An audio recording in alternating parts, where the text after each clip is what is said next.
Hello everyone, welcome back to the Kat Scrappiness YouTube channel. My name is Marla. Today I am sharing a shaker card featuring the Chevron Slimline die.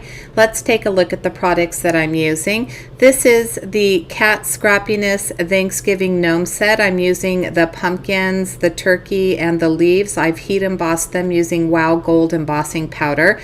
I have cut my card base and the Chevron Slimline from Nina Desert Storm cardstock, as well as the cross stitch circle from Nina Desert Storm. I believe it's 100-pound cardstock.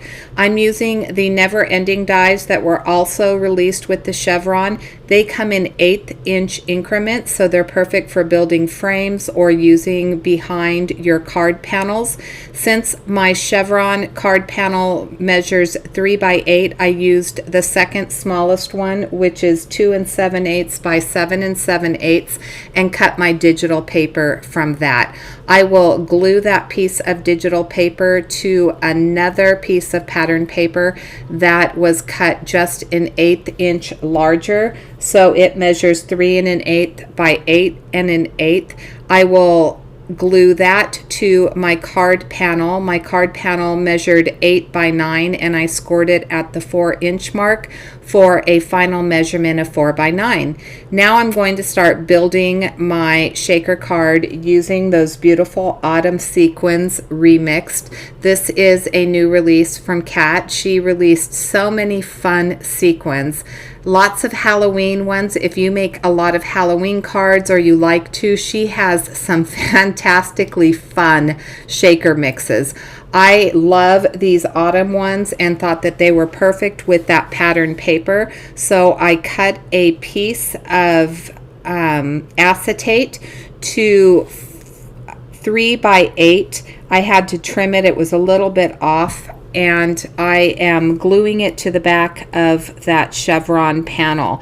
Now you noticed I did not put any glue in the middle. I want to make sure that my shaker pieces move around freely. I did have some glue squeeze out just a little bit, so I am going to use my anti-static tool to make sure that I don't have any static in the center.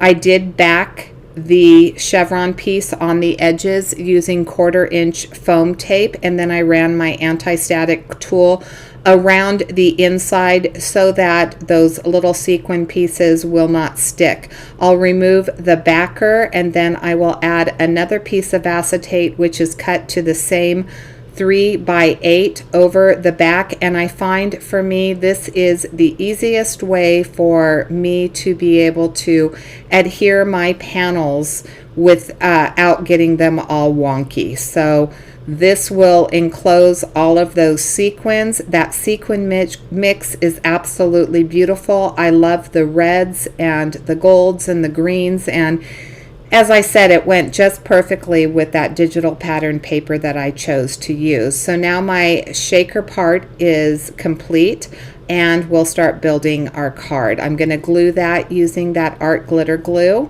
which is my glue of choice. It can be found in the Kat Scrappiness shop, and I do know that there is a problem with shipping the art glitter glue if you live in a place that gets really cold and it snows. Then it typically does not ship in the winter. So if you think you're going to be in need of some glue, I would recommend that you purchase your glue now. I took that cross-stitched panel, that little circle, and I glued it to the center. And I'm just showing you how I heat embossed those elements. The little turkey, I stamped it out using Versamark ink.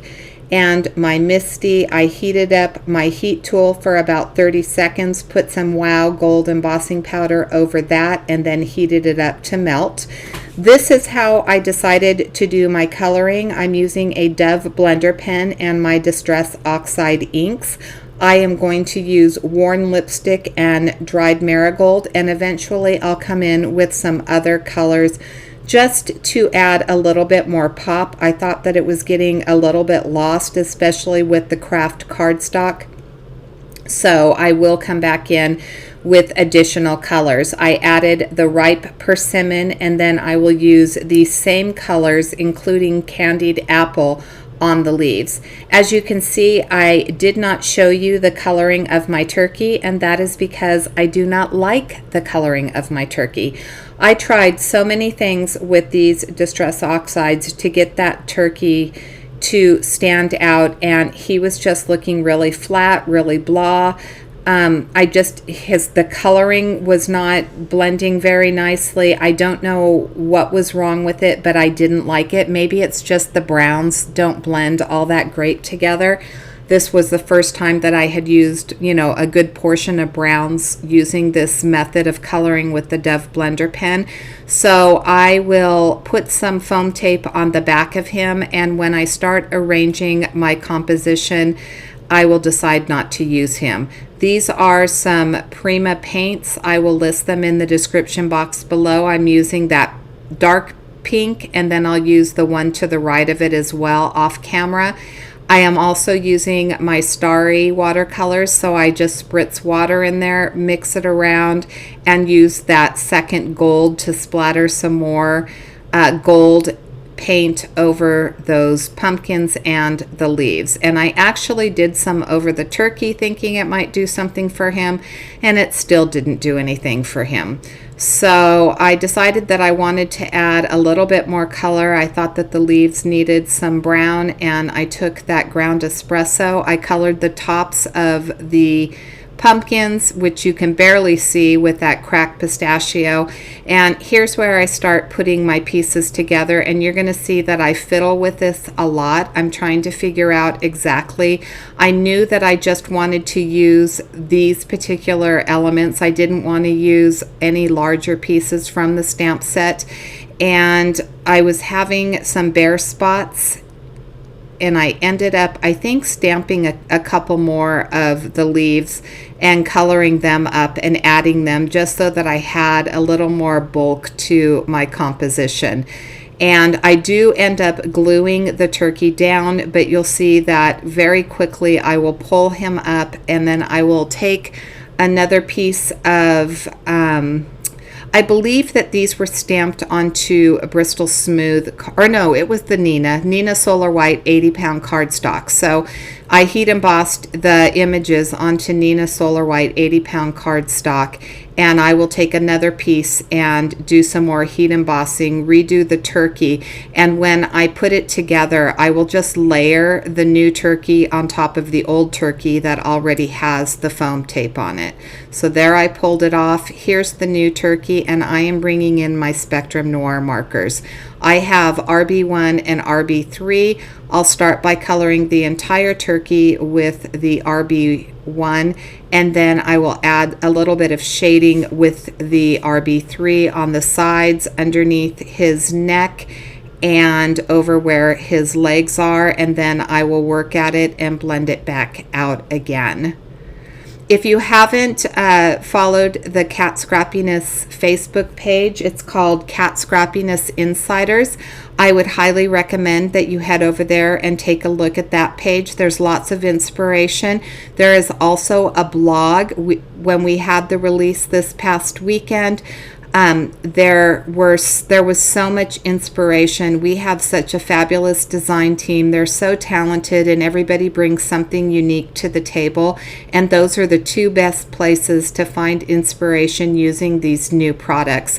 As I've said before, there are not very many slimline dies on the market in this price range that are as beautiful as the ones that Kat produces. They're quality pieces. They're pieces that are going to last a long time in your collection. As you could see, I used those cross-stitch circles. I've had them probably for 3 years, and they still are just like they were the day that I purchased them. I am using some of the BG markers here. I didn't list them. I'm sorry, the BG markers, the BG3, and I'm using a BG9. BG9 is my darkest one, that dark gray, and then I will feather it out using the BG3, and then there's like little tiny spots on those feathers. I will use a little bit of orange. I believe it's the B03 and B04. And then I will bring in a red, which is an MG5, and color that. And then the wattle, is that what it's called? Let me know in the description box below if I got that right. The wattle that's on his face, I color that with the MG5, and then I decide to use some grays, which I didn't list on the screen. I apologize. I used BGR2, I believe, and BGR4 for his head. When I was looking at pictures of turkeys, I noticed that the head was typically gray, and so I did color him with some grays. Then I took a GB3, I believe. There's just a small section on where his beak is. It's very small, and I colored that in. I will add a little bit of wood grain to the sign. The sign that the turkey is holding up says "Eat chicken," because of course a turkey doesn't want you to eat turkey on Thanksgiving. So my card will read "Eat chicken" on the front, and eventually on the inside I will stamp "Happy Thanksgiving," and this will go out to a friend. Here's where I'm using those MB markers. I color the whole thing with the MB1, and then I believe I bring in an MB4, and I will add a little bit of lines on that, and then I will do some blending on the corners with an MB3 and blend it all out again with the MB1. And that is going to be my turkey. I'll take it over to my brother Scan and Cut. I will use that to cut him out, and then we'll start finishing up this card. So let me know in the description or in the comment section, do you guys make Thanksgiving cards? As I said in my previous video, I think that some of these images would be fabulous for place cards at your Thanksgiving table. I just think that the images in this stamp set are just so fun.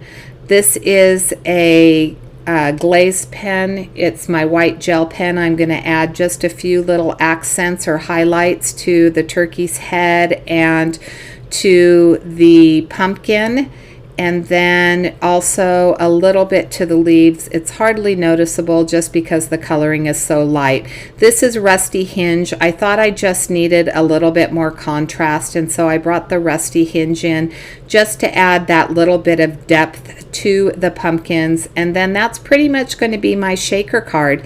I hope that you enjoyed this process video today.